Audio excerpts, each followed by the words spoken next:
Egunon. Udako Euskal Unibertsitateak antolatzen du topaketa hau eta hasiera emango diogu. Dakizuenez, Euskaren erabilerari dagokionez, hutsune nabarmen handia daukagu enpresan eta jarduera profesionalean. Udako Euskal Unibertsitateak badirela 20 urte edo lanean dabiltzala hortan eragiteko topaketa hauek antolatzen. Ez bakarrik naturzientzietan, baizik eta urtero egiten ditugu 10-15 bat honi buruz. Oso importantea dira estrategikoki. Eta aurtengon topaketa hauek ere betetzen dituzte guk ueun dauzkagun 3 helburuak. Batetik nahi dugu unibertsitate mailako euskarazko eta kalitatezko edukiak sortzea. Batetik, bigarren helburua da, helburu lantzen dugun material horiek lotuta egotea gizarteak daukan beharrekin, kezkekin. Dudarik gabe, ikusita ze gai aurkezten dituzuen hemen. Eta hirugarrena, sortzea foro bat non eztabaidatzen da eta gai hauek plazaratzen diren. Oso ondo. Orain dela 2 hilabete, Gasteizen egin genuen beste jardunaldi batek, Mariluz Estebanek esan zigun, aurrez aurrekoa politikoa dela. Oso importantea dela.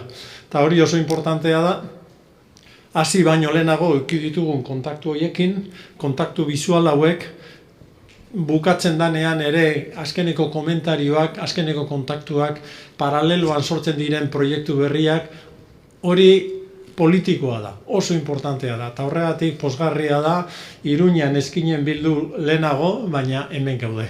Eta sor dezagun komunitate hori euskaraz eta unibertsitateko gaiei buruz lantzen duen komunitate hau. Eta esan bezala, ni bakarrik azpimarratu nahi dut, bai, topaketa honetan lantzen dituzuela gizartearen beharra, gizartearen kezkak. Dala elikadura burujabetza. Dala basogintza, dala ondare genetikoa, dala komunikabideen papera ingurumenaren prozesu honetan. Horiek ez badira gure gizartearen kezkak, zer diren. Eskerrik asko zuei, hau antolatzeagatik, eskerrik asko kidei eta Euskal Naturako taldeko kidei hau dana antolatzeagatik. Eta besterik gabe, hitza ematen diote Ana Garziari, bera da koordinatzailea, eta bera da UEUko saileko burua. 300 persona biltzen zarete horren inguruan, hau pasuek.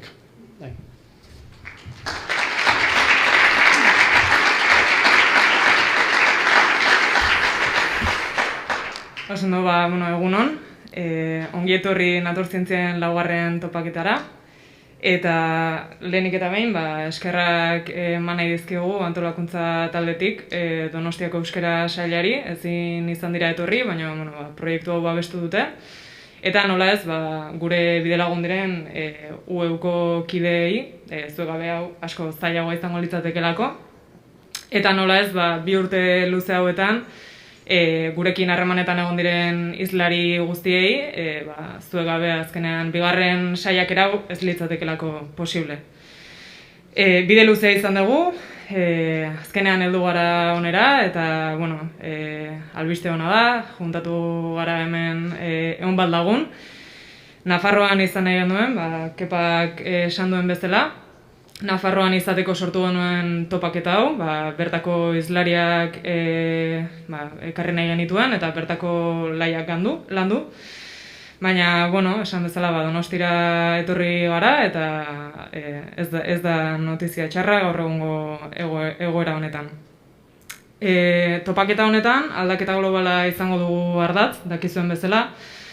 Azken finean konturatu gara nolabait ari garela barneratzen gizakiak eragindako kalte guzti horiek, baino askotan zentratu egiten gara bakarrik aldaketa klimatikoan, eta ahaztu egiten ditugu lur erabilera aldaketa, habitat suntxiketa eta bestelako kalteak. Eta hori da eta bai aldaketa globala ekarri nahi izan dugu topaketara, eta baita Euskal Herriko gaiak eta adibideak. Eta, topaketaria hasiera eman aurretik, dazkat hainbat oharrezuei emateko. Beste edizioetan gurekin izan zaretenok jakingo ez duten liburuxka bat banatzen genuela, aurten ezinezkoa da, baina gure web horrian, orain jarriko dugu, nztopaketa.eusen, dakazue liburuxka jeisteko. Hor daude azalpen guztiak, bai gitarra edukiak, hizlarien inguruko informazio guztia. Webunean ere topatuko duzue posterren atalean gero arratsaldean izango ditugun posterren aurkezpenak ikusgai dauzkazue. Eta, besterik gabe komentatzea hizlari batzuk azkenean ezin izan direla etorri. Lehenik eta behin genetikako moduluan, orain goizean, ez dakigu azkenean Pablo Tejero Ibarra izan halko dan, internet bitartez lotu behartzen, baina arazoak izan ditugu, ea zorterik dugun.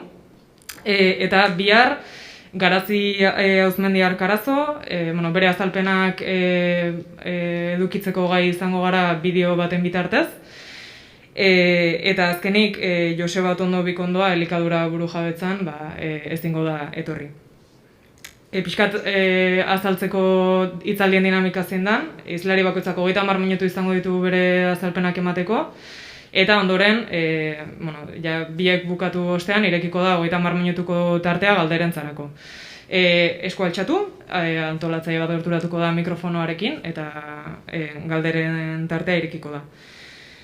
Besterik gabe, amaitzeko koronavirus neurriak, danok ezagutzen ditugu, baina mesedez maskaria jantzita izan, saiestu piliaketak, eta segurtasun distantzia mantendu. Gogoratu zuen eserlekuaren zenbakia, hau izango eta topaketan izango duzuen eserlekua, eta gehiago luztatu gabe, hitza emango die lehenengo moduluko hizlariei, Gorkari, aurkezpena egingo duela, eta disfrutatu, gozatu.